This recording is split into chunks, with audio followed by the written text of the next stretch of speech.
Well, thank you very much. We've just had a great meeting, a really good, very productive meeting. We have one thing in common. We want this city of ours that we love to do very well. And I wanted to congratulate the mayor. He really ran an incredible race against, a lot of smart people, starting with the early primaries against some very tough people, very smart people. And he beat them easily. And I congratulated him. And we talked about some things in very strong common, like housing and getting housing built, and food and prices, and the price of oil is coming way down. Anything I do is going to be good for New York. If I can get prices down, it's good for New York.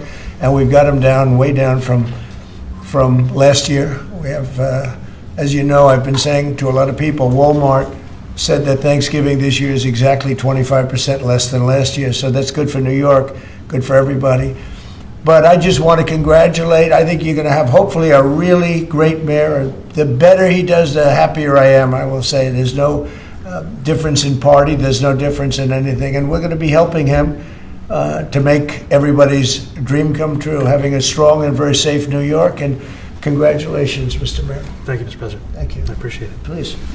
I appreciated the meeting with the president, and as he said, it was a productive meeting focused on a place of shared admiration and love, which is New York City, and the need to deliver affordability to New Yorkers, the 8.5 million people who call our city their home, who are struggling to afford life in the most expensive city in the United States of America.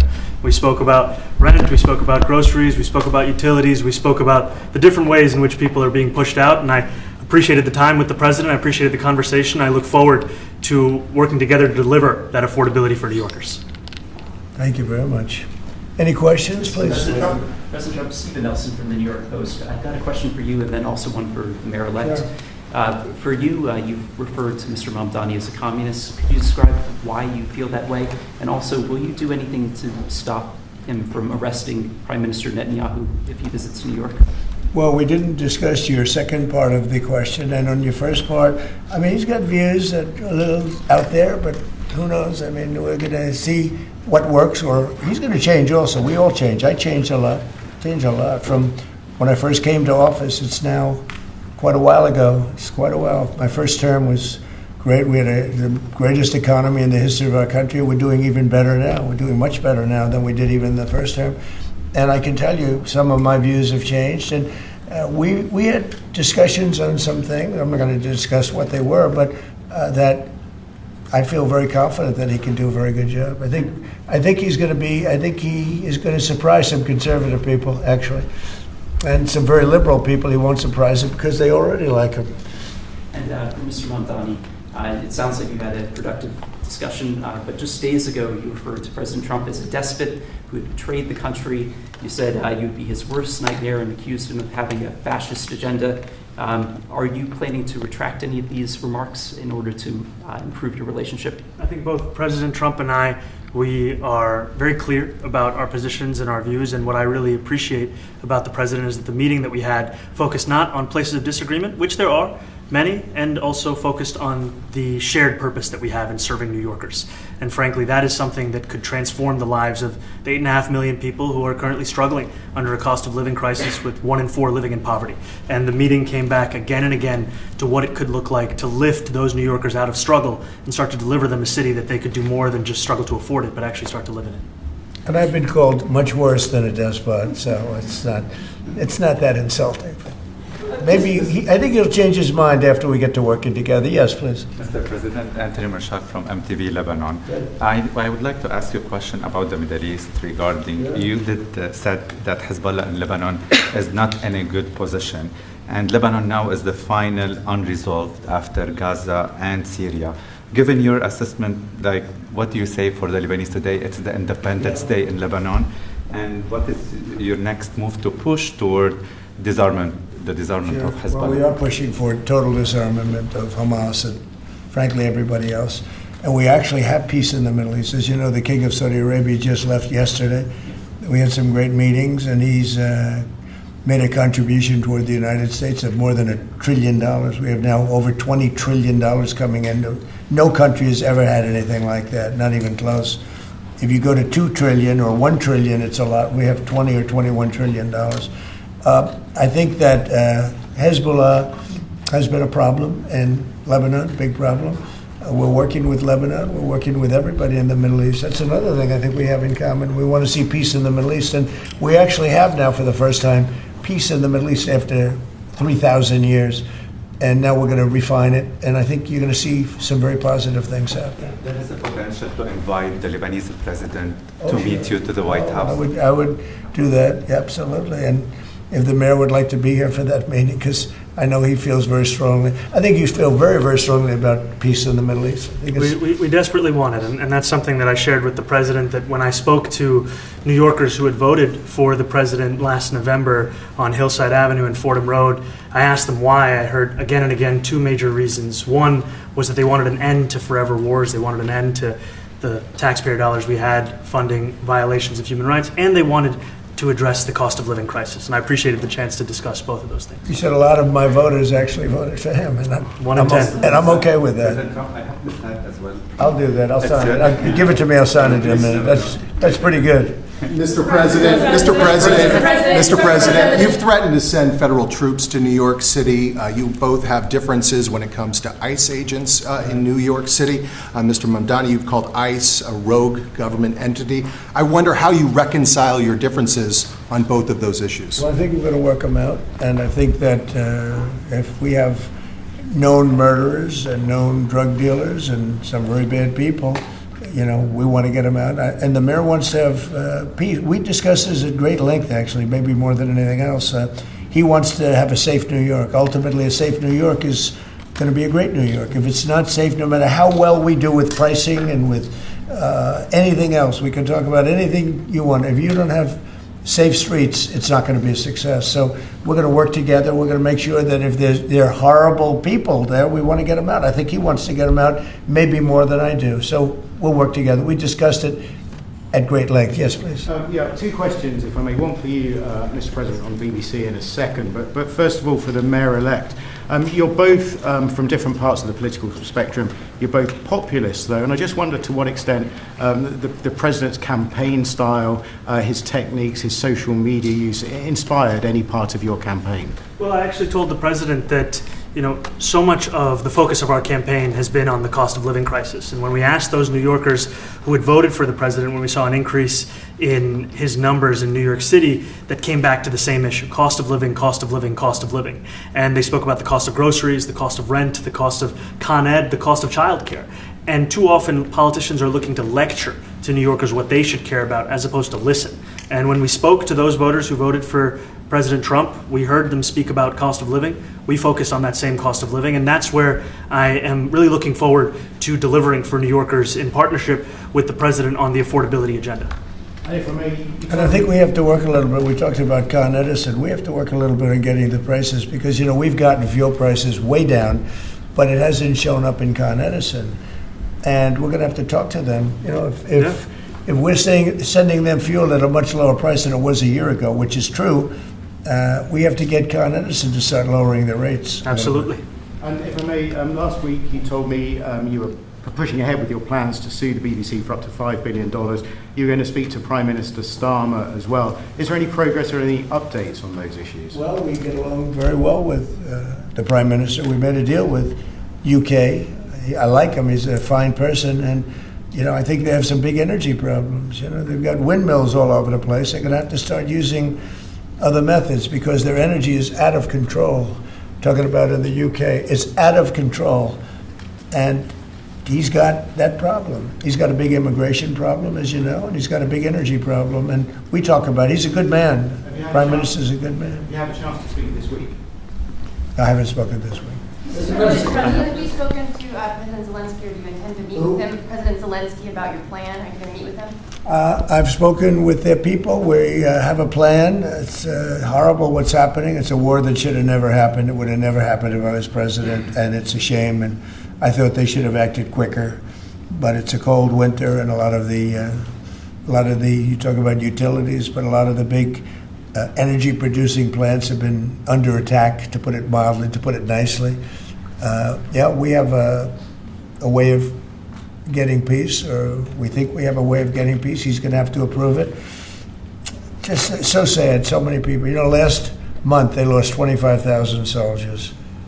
This is something, we haven't seen anything like this since the Second World War. And they're averaging 6,000 or 7,000 a week between the two of them, dead soldiers.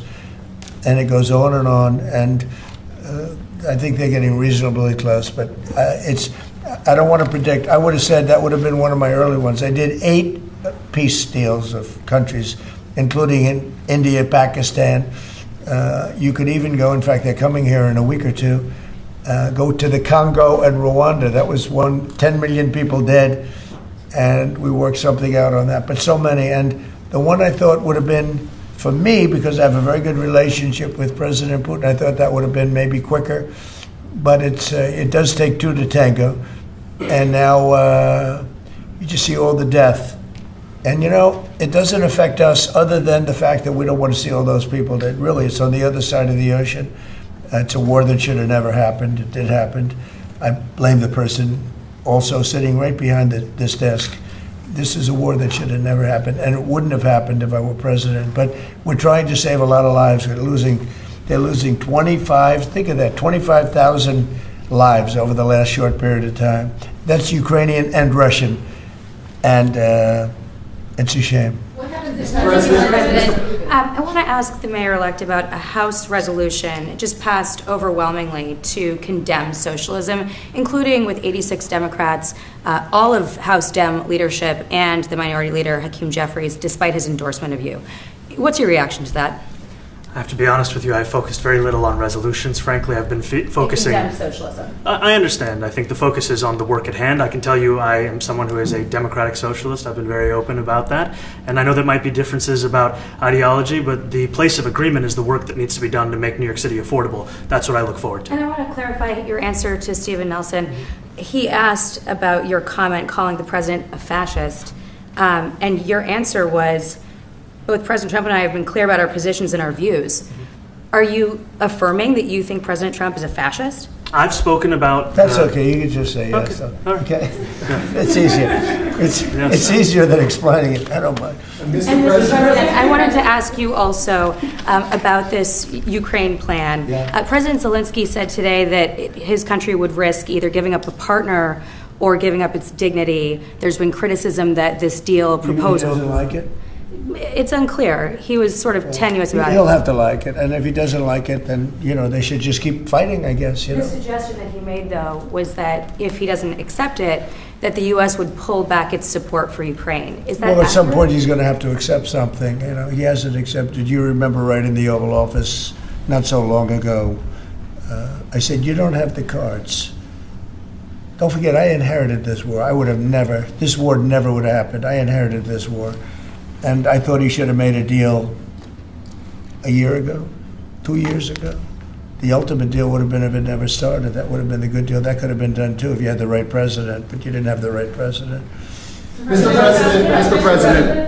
President, the cost of living is something that you and Mr. Mamdani seem to agree on. Democrats have run New York City for a long time, Mr. Mamdani. Do you see Democrat policy specifically as being a problem? And I'd like that be a question that both of you could answer in New York City. Look, I think that there are many things in our city where we have to own the responsibility of it, things that existed long before the president was the president. And those are also part of the message of our campaign, was to take on a broken politics of the past. And I ran against a number of candidates who represented different versions of that past. And what we found time and again is that working people were left behind in the politics of our city. And what we're looking to do is put those people right back at the heart of our politics so that we don't have a situation where we're in the wealthiest city in the history of the world, and yet 1 in 5 can't even afford $2.90 for a Metro card. Mr. Mamdani. We had some interesting conversation, and some of his ideas really are the same ideas that I have. But a big thing on cost, the new word is affordability. Another word is just groceries. It's sort of an old-fashioned word, but it's very accurate. And they're coming down high. They were, we had, both of us, we had the highest inflation in the history of our country the last 4 years under the Biden administration. And we've got inflation down now to a normal number. It's going to go even a little bit lower than that. Katie, do you have something? Mr. President, thank you so much. Mr. Mamdani often talks about New York City being covered by international law, that they will follow international law. It doesn't often talk about the U.S. Constitution. What is your response to that? Well, I don't know what you're referring to in terms it can be covered by international law, local law. It's covered by a lot of laws, but it's covered by U.S. law. Are you referring to anything in particular? He just says that they're a city that endorses and enforces international law. Is that at odds with U.S. I don't law? know. Would you want to respond to that? Yeah, I think what I've shared with the president is our desire to not only follow the laws of our own city, laws that protect New Yorkers, but also a desire for consistency in our politics across the board. And that's something that we've talked about and something that I know many New Yorkers want. We work with ICE. We work with ICE then? We discussed ICE and New York City, and I spoke about how the laws that we have in New York City allow for New York City government to speak to the federal administration for about 170 serious crimes. The concerns that many New Yorkers have are around the enforcement of immigration laws on New Yorkers across the 5 boroughs, and most recently we're talking about a mother and her 2 children, how this has very little to do with what that is. Mr. Mamdani, What we did is we discussed crime. More than ICE per se, we discussed crime. And he doesn't want to see crime, and I don't want to see crime. And I have very little doubt that we're not going to get along on that issue. He wants to, and he said some things that were very interesting as to housing construction, and he wants to see houses go up. He wants to see a lot of houses created, a lot of apartments built, etc. And you know, we actually people would be shocked, but I want to see the same thing. Mr. Mamdani, anti-Israel protesters. Jack? Yeah, Mr. President, I wanted to know one of the policies as well that Mayor-elect Mamdani talked a number of times about on the campaign was shifting the tax burden for property taxes from what he called minority communities to white-based communities and putting more taxes on white people. I also noticed that in your acceptance speech you didn't mention anything about America or Christians or white people in general, and so I didn't know if that was one of the policies that you guys had spoken about. We focused on affordability. We focused on the cost of living crisis. What I will say is that I am very much interested in property tax reform because what we see right now in New York City is a system that is so inequitable that it can't even stand up in court. And the president and I spoke about the importance of not only building more housing, but also making sure that regulation of housing is something that is manageable to actually get through and not the cause of yet another weight that we see in our But to be city. clear, you're continuing this idea of race-based property taxes. No, to be very clear, That's what you said. no, the Yes, use of the term was a description of neighborhoods, not a description of intent. So you intend to tax the whiter neighborhoods more? No, we intend to create a fair property tax system because we want a New York City that is not only fair and equitable, but also one that every New Yorker can afford. Mr. Mamdani, anti-Israel protesters. Please, God. Mr. Mamdani, anti-Israel protesters just targeted a synagogue in New York. Are you concerned about Jewish New Yorkers feeling welcome and safe in the city? And President Trump, you've threatened to cut off federal funding to New York City. What policies would prompt you to do that? Would that be city-run grocery stores? Would it be something else? Well, I think if we didn't get along, whether it's cut off or just make it a little bit difficult or not give as much, we want to see, I use the term, we don't want good money going after bad, and we don't want that to happen. I don't think that's going to happen. I did say that, subject to what policies are being set. We had a meeting today that actually surprised me. He wants to see no crime. He wants to see housing being built. He wants to see rents coming down, all things that I agree with. Now, we may disagree how we get there. The rent coming down, I think one of the things I really gleaned very much today, he'd like to see him come down, ideally, by building a lot of additional housing. Yeah. That's the ultimate way. He agrees with that, and so do I. But if I read the newspapers and the stories, I don't hear that. But I heard him say it today, and I think that's a very positive step. No, I don't expect. I expect to be helping him, not hurting him. A big help, because I want New York City to be great. Look, I love New York City. It's where I come from. I spent a lot of years there. Now I'm right here. We took a big setback with the mayor that we had, named de Blasio. I thought it was a tremendous setback for the city. I think this mayor can do some things that are going to be really great. Mr. President, Mr. President, Thank you, Mr. President. Okay, how about you? Thank you, Mr. President. You're a billionaire. You have a different address nowadays than you used to, but you used to call New York City home. Would you feel comfortable living in New York City under a Mamdani Yeah, I administration? would. I really would. Especially after the meeting. Absolutely. What makes you comfortable? We agree on a lot more than I would have thought. I think I want him to do a great job, and we'll help him do a great job. You know, he may have different views, but in many ways, you know, we were discussing when Bernie Sanders was out of the race, I picked up a lot of his votes, and people had no idea because he was strong on not getting ripped off in trade and lots of the things that I've practiced and been very successful on. Tariffs, a lot of things. Bernie Sanders and I agreed on much more than people thought. And when he was put out of the race, I think quite unfairly, if you want to know the truth, many of the Bernie Sanders voters voted for me. And I felt very comfortable, frankly, in seeing that and saying that. And, you know, it just turned out to be a statistical truth. But no, I feel very comfortable. I would feel very, very comfortable being in New York, and I think much more so after the meeting. Yes, please. Thank you, Mr. President. I have a question for you, but a very quick one for Please. the mayor. Why did you fly here? Aren't trains greener? I'll use every form of transit, and I want to make sure that they're all affordable in New York City, and that's why making buses fast and free is a centerpiece of our campaign. Did you? There is a bus that goes. Well, but I know, but if he flew, that's a lot quicker too. You know, I mean, he's working very hard. And for him to be, that's a very long drive. I'll stick up for you. You know, the plane takes you 30 minutes, and driving takes you a And long Mr. time. President, I was wondering if you could clear up some confusion around a Washington Post report. There was this explosive report that the Coast Guard is no longer going to characterize swastikas and nooses as hate symbols. DHS called that a lie and fake news. Can you clear up? I don't know anything about it. When was this written? I think yesterday. Well, look, the Coast Guard's an incredible group of people. I know them very well. We just ordered a lot of new Coast Guard cutters, beautiful, the most magnificent ship. They look like yachts with lots of guns on them. So I don't know. I haven't seen any report like that, but certainly we want them to remain a great force, and they are. You are a peacemaker, and you did the peace in all the 9 months Yes. around the world. I would like to ask Mr. Mamdani, you've accused the U.S. government of committing genocide in Gaza while President Trump was working on peace. Why that? I've spoken about the Israeli government committing genocide, and I've spoken about our government funding it. And I shared with the president in our meeting about the concern that many New Yorkers have of wanting their tax dollars to go towards the benefit of New Yorkers and their ability to afford basic dignity.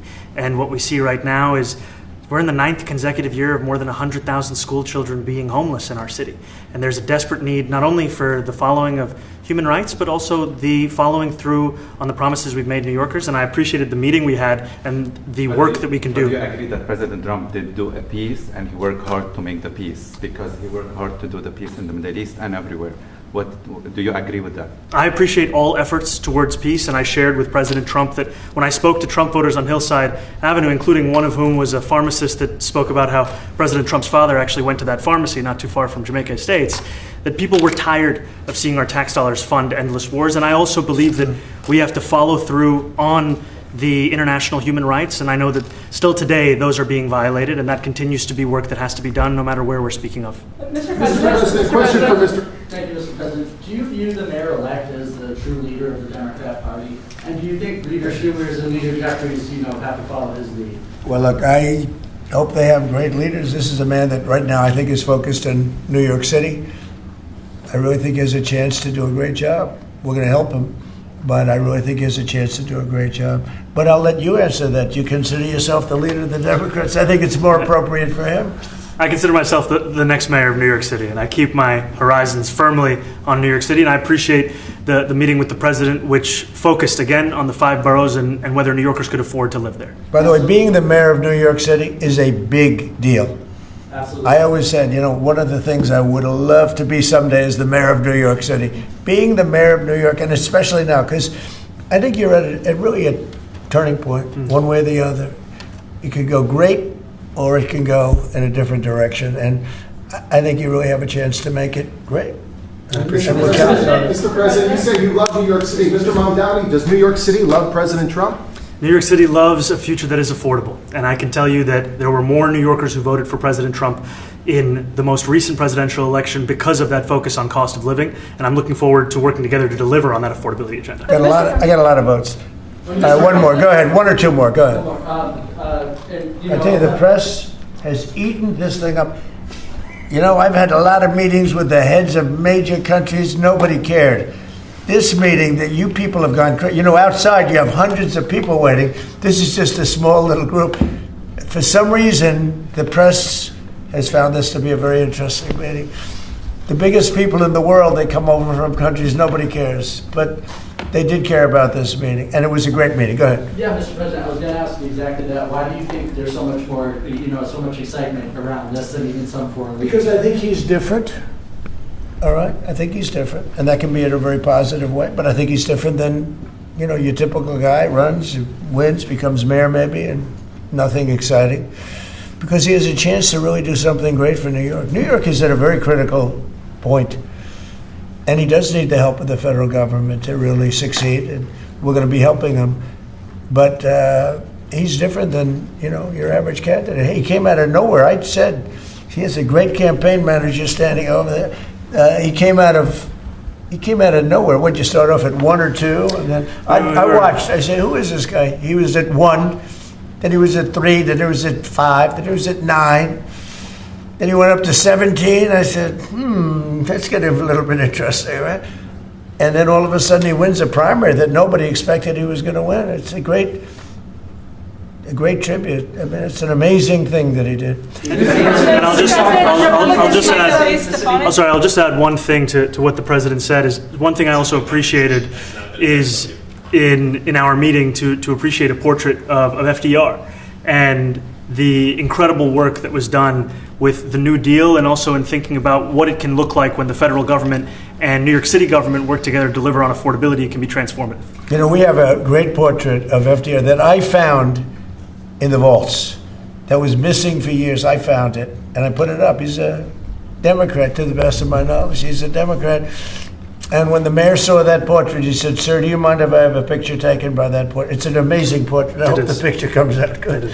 But it's an amazing portrait in the cabinet room. So he's a big fan of the New Deal, I guess, and of FDR. Yes, ma'am. Thank you, Mr. President. You said that you both spoke about crime. There are many police officers set to come off the rolls at the end of this year in New York City. Are you going to allow those police to be replaced with police officers, actual cops? And are you going to require that happens? Would there be some consequence if the Well, I hope staff... it happens, but again, that's going to be ultimately the mayor's decision. What's your answer? Is that I look forward to delivering public safety with the NYPD, and I've said over the course of our campaign that we have the number of police officers today. They are the ones that's budgeted about 35,000 headcount. And I think the key thing is that we have to make it easier for police to focus on police work, not ask them to respond to 200,000 mental health calls a year. So is that a reduction from what you're at right now? Are you committing to maintaining the same level of cops? I've committed over the course of the campaign to maintain the 35,000. That's the headcount that we had through the campaign. And not replace them with caseworkers, social workers? No, I've said that's the headcount that we want. What we need to do is make sure they can focus on serious crime. And he just retained a great police commissioner, I believe, right? Yes, we did. Commissioner Tisch.